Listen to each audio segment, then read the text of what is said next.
eu tive a sorte de conhecer 2 praticantes de Wicca, que eram praticantes de uma neo-Wicca, digamos assim, né? Eram praticantes de uma tradição diânica, da Old Dianic Tradition. Era um casal de ingleses que tinham ficado um tempo nos Estados Unidos, recebido uma iniciação dentro dessa tradição. E o meu iniciador, ele prestava treinamentos para uma grande multinacional. E ele estava no Brasil, eu acabei conhecendo ele por acaso na festa de casamento de um dos meus primos. E eu já era meio esotérico, assim, eu era meio místico. Eu nasci na Umbanda, depois fui para o Candomblé. Ele me falou da Wicca, eu nem imaginava que existia uma religião que se chamava Wicca e que, sobretudo, que bruxaria era uma religião. Para mim, bruxaria era o que todo mundo pensa, né? Mas ele me explicou exatamente como é que era esse movimento nos Estados Unidos e fora do Brasil. E eu me interessei bastante. 15 dias depois eu estava na porta da casa dele querendo conhecer um pouco mais sobre isso. E desde lá eu estou até aqui. Eu tinha 17 anos de idade, né? Faz bastante tempo. Mas esse foi o meu primeiro contato com a religião Wicca. Quando nós começamos, aconteceu que os meus iniciadores acabaram voltando para a Inglaterra. E eu fiquei meio que sozinho aqui, não conhecia muitas pessoas que praticavam essa religião, e eu achava que não era possível, que só tinha eu, mais 2 ou 3 pessoas, e eu comecei a querer fazer um grupo de estudos. E aí a gente foi se juntando. Desse grupo de estudos, tinha uma das meninas que o cunhado dela fazia parte da produção do programa do Walter Avancini, do Mistério, na época, e ela falou, olha, meu cunhado falou que eles estão fazendo muitas coisas ligadas ao espiritismo, eles queriam algumas coisas diferentes. Você podia dar uma entrevista falando de bruxaria? Eu falei, posso. E foi um boom. E aí veio o programa do Jô, SBT Repórter, Fantástico, Globo Repórter, uma coisa atrás da outra. E eu acabei publicando um livro. Meu primeiro livro não fez muito sucesso, na realidade ele era a junção do material que nós usávamos para o grupo de estudos, mas ele foi responsável pelo meu segundo livro, que foi quem me lançou de verdade, porque quando eu escrevi, terminei de escrever, transformar ele, né, moldar ele para que ele se transformasse em um livro, eu levei para a dona da Além da Lenda, da rede Além da Lenda, Luísa Galves, que foi muito minha amiga, e mostrei para ela, falei, Elô, eu queria que você fizesse o prefácio do livro. Ela falou, olha, eu acabei de voltar da editora Gaia, e eu fechei um contrato, a gente vai fazer uma parceria e eu vou lançar o selo Gaia Além da Lenda, vamos publicar por aqui. Falei, não posso, porque eu já assinei o contrato, né? Com a outra editora. Aí ela virou para mim e falou assim, então tá bom, eu vou te encomendar um livro. Você pode me escrever um livro em 6 meses? Falei, vou tentar. Aí foi assim que surgiu o Wicca, a Religião da Deusa, que foi o primeiro best-seller de Wicca da América Latina. Todas as coisas surgiram a partir disso. Aí eu fundei a Abra Wicca, a Associação Brasileira da Arte e Filosofia de Religião Wicca, baseada nos modelos das associações que tinham lá fora, porque as pessoas estavam muito dispersas. Eu pensei, se os livros vendem, essas pessoas estão em algum lugar. Como é que a gente vai fazer para juntar essas pessoas? Vamos montar uma associação. Aí, em 1998, que é um pouquinho antes do lançamento do Wicca, a Religião da Deusa, que foi em 2000, eu lancei a Abra Wicca, né? No primeiro encontro de bruxaria do Brasil. Foi um encontro organizado pelo meu amigo Wagner Périco, que é um elder na tradição Vanin, que é uma tradição nórdica de paganismo. Ele juntou vários praticantes de diferentes tradições e solitários, né, e fez esse evento, e nós colaboramos, ajudamos a reunir essas pessoas, fazer o evento. Nós lançamos a Abra Wicca nesse evento. Isso acompanhou também o movimento crescente da internet, né?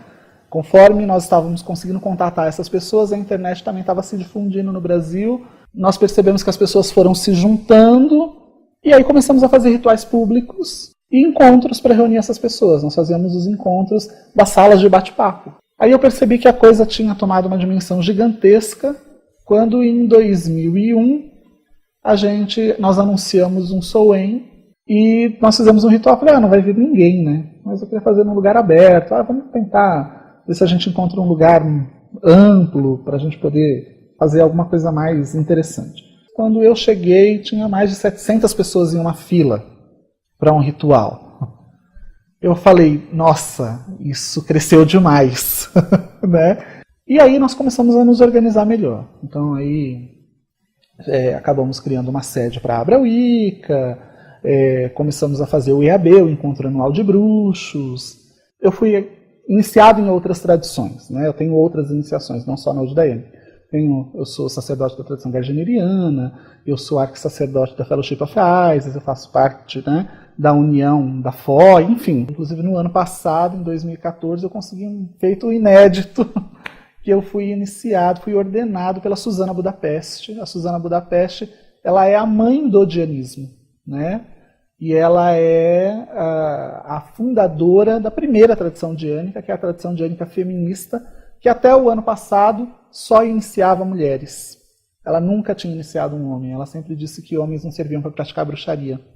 Ela veio para o Brasil, para um evento que eu fiz, e ela ficou surpreendida com a nossa comunidade, e ela falou, eu nunca fiz isso, mas eu gostaria de fazer com você. Você aceita que eu te ordene como couretes da minha tradição? Falei, claro, é uma honra, é um prazer. Ela falou, então eu só vou fazer isso com você. Você vai ser o primeiro e o único, e a partir deste momento todos os homens que quiserem receber a minha linhagem receberão a partir de você. Eu fundei a minha própria tradição, que é a tradição odiânica nemorensis, que é uma tradição filha da Udayanic, né? Então ela traz muitos elementos dessa tradição, mas, ao mesmo tempo, ela tem elementos completamente alheios a essa tradição, que são resultados das minhas experiências e das experiências do meu grupo ao longo dos nossos anos de prática. Um dos elementos principais, né, é que na tradição onde eu fui iniciado, como é uma tradição odiânica, a mulher tem um papel preponderante dentro dessa tradição, e um homem ele pode até iniciar uma pessoa, mas sempre tem que ter a presença de uma mulher. Eu sempre achei isso muito limitante, né? Para um homem, por exemplo, não poder iniciar uma outra pessoa porque ele não tem uma mulher.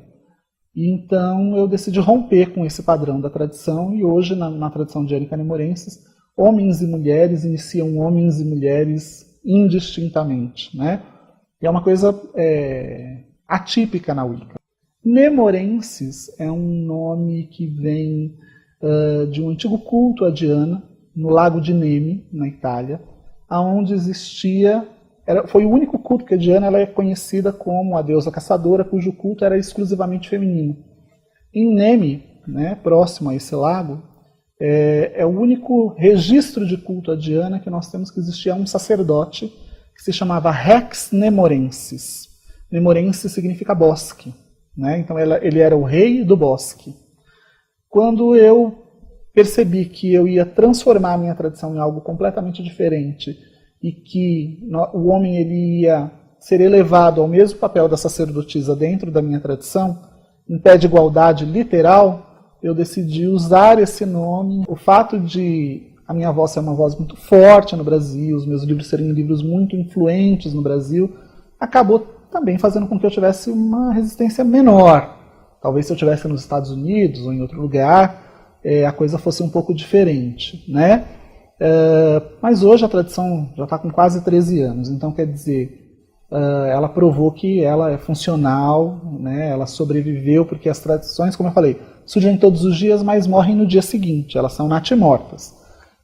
Uma tradição de 13 anos, 20 anos, ou uma tradição como é o caso da Gardneriana, que já está chegando a 70 anos, é muito difícil. Incrivelmente o Brasil está aí na dianteira do mundo. Por incrível que pareça, a Wicca ela vem da Inglaterra, depois vai para os Estados Unidos, mas em muitos aspectos nós estamos anos-luz à frente deles, né? Nós temos um número maior de pessoas até, se a gente observar, e de pessoas que têm essa ginga brasileira, esse jeito diferente de entender o sagrado e o divino, e que incorporam isso na sua Wicca, que torna a nossa Wicca uma Wicca diferente do mundo todo. Única. Todas as pessoas que vêm de fora do Brasil e conhecem a nossa Wicca saem daqui encantados, né? Vou banindo pela terra, vou banindo pelo fogo e mar. Essa é a composição e melodia minha. Eu sou a deusa dos 10.000 nomes, infinitas possibilidades, também é minha. Letra e composição. Aqui no Brasil nós não tínhamos o hábito de usar músicas nos rituais, né? Nós fazíamos os rituais e geralmente colocávamos Lorena McKennitt para tocar no fundo. E fazíamos o ritual com Lorena McKennitt tocando. Com o passar do tempo, isso foi me incomodando um pouco. E eu já tinha contato com o paganismo fora do Brasil e sabia que eles usavam muitos cânticos nos seus rituais.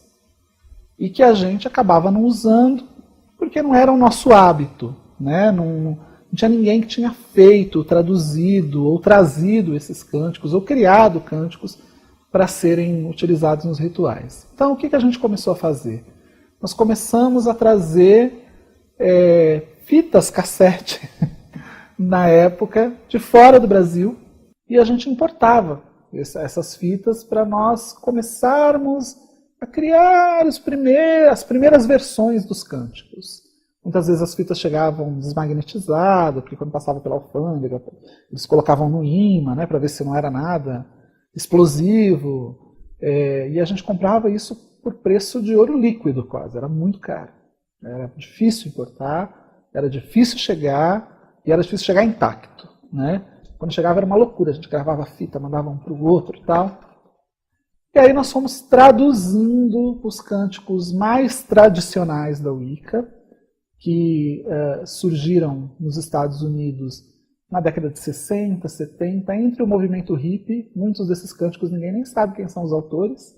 Eles começavam a cantar ali no meio deles, ia passando de lugar em lugar, de festival para festival, e de repente todo mundo cantava, ninguém sabe quem criou, e alguns sim, com autoria.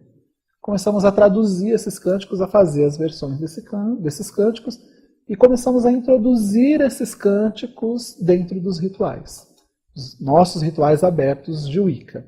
Aí você me pergunta por que as pessoas usam se são de tradições tão diversas, por que elas continuam usando essas músicas? Levaram esses cânticos, muitos deles têm características universais, eles se adaptam a qualquer ritual, porque você fala de terra, ar, fogo, água, né? Você pode falar, seja no xamanismo, no druidismo, no ritual egípcio, né? E tem as versões famosas que fui eu que fiz também, né? Ar move, fogo transforma, água forma, terra cura, e a roda vai girando, essa é uma versão. Ar eu sou, fogo eu sou, água, terra, espírito eu sou, uma versão. Reia, reia, reia, ro, cante para a mãe terra, uma versão. Mãe, eu te sinto sob os meus pés, o seu coração eu posso escutar, uma versão também. Tudo minha.